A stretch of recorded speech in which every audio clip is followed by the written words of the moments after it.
ღაზის სამხრეთ ნაწილში ქალაქ ხან იუნისში პალესტინელების საკვების რიგში იმ იმედით დგანან, რომ საკუთარი ოჯახებისთვის თითოეულ უფის მიღებას მაინც შეძლებენ. რიგი დიდია და ოდინი დიდხანს გრძელდება, თუმცა საბოლოოდ საკვები მათთვის, ვინცა ყოველდღე მოდის, საკმარისი არ არის. ისედაც მძიმე ვითარება ღაზაში 2 მარტის ისრაელის მიერ საკვებზე, საწვავსა და ჰუმანიტარულ დახმარებაზე ბლოკადის დაწესების შემდეგ კიდევ უფრო გამწვავდა. ახლა მსოფლიოს სასურსათო პროგრამის მიერ დაფინანსებული საწყობები დაკეტილია და გაეროს საწყობების აიდანაც ფქვილი რიგდებოდა პრაქტიკულად სარიელია. დღეს სულ მცირე 15 ქვაბში ვამზადებთ საკვებს, თუმცა ეს საკმარისი არ არის. ბევრი მოქალაქე დევნილების რაოდენობის მატების გამო აქაურობას საკვების მიღების გარეშე ტოვებს.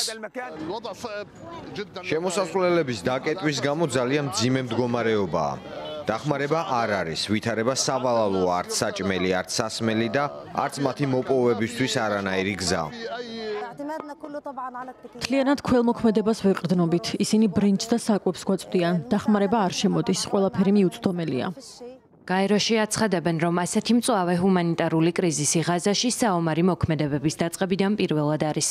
ჰუმანიტარულ საკითხთა კოორდინაციის ოფისის თანახმად, ჰუმანიტარული ვითარება ბოლო 18 თვის განმავლობაში საომარი მოქმედებების დაწყებიდან სავარაუდოდ ახლა ყველაზე მძიმეა. მას შემდეგ, რაც ბოლოს ღაზაში მარაგი შემოვიდა, უკვე თვენახევარი გავიდა. ეს აქამდე ყველაზე ხანგრძლივი ასეთი შეფერხებაა.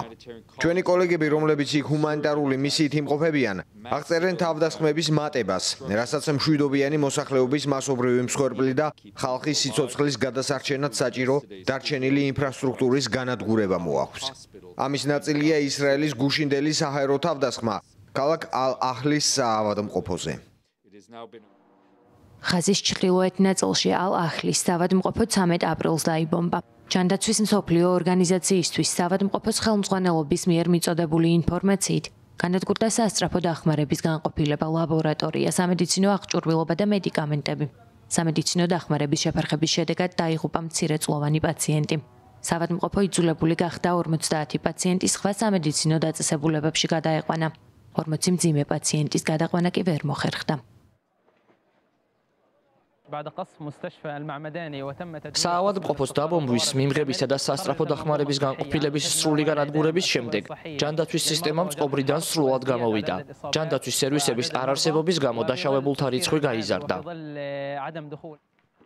საავადმყოფოში ამბობენ, რომ ალ-ახლი ღაზის ჩრდილოეთ ნაწილში ერთადერთი საავადმყოფოა, რომელიც ჩაკეტილი საზღვრებისა და მედიკამენტების სიმწირის მიუხედავად ფუნქციონირებას ახერხებდა.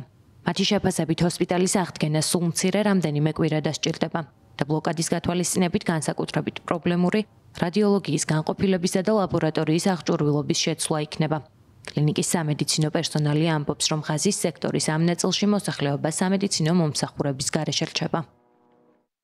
ისრაელსა და ჰამას შორის მიღწეული დროებითი ზავი 18 მარტს ისრაელის თავდაცვის ძალების მხრიდან საჰაერო იერიშითა და 400-ზე მეტი პალესტინელის დაღუპვით დასრულდა. განახლებული დაბომბვის მიზეზად ისრაელელი მძევლების გათავისუფლებაზე გამოცხადებული უარი დასახელდა.